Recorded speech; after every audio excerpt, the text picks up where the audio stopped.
موسمیاتی تبدیلیوں کے نتیجے میں عالمی درجہ حرارت میں اضافہ ہو رہا ہے، جبکہ دیگر سنگین مسائل کا خطرہ بھی بڑھ رہا ہے۔ اب سائنسدانوں نے موسمیاتی تبدیلیوں کے ایک عجیب اثر کا انکشاف کیا ہے۔ ایک تحقیق میں بتایا گیا ہے کہ موسمیاتی تبدیلیوں کے باعث فضائی سفر کے دوران پروازوں کو زیادہ جھٹکوں کا سامنا ہو رہا ہے۔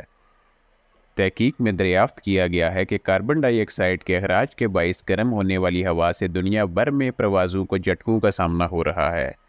برطانیہ کی ریڈنگ یونیورسٹی کی اس تحقیق میں بتایا گیا ہے کہ جھٹکوں کے دوران گزارے جانے والے ہر منٹ کے دوران طیارے کو نقصان پہنچتا ہے، جبکہ مسافروں اور اس کے عملے کے زخمی ہونے کا خطرہ بھی بڑھتا ہے۔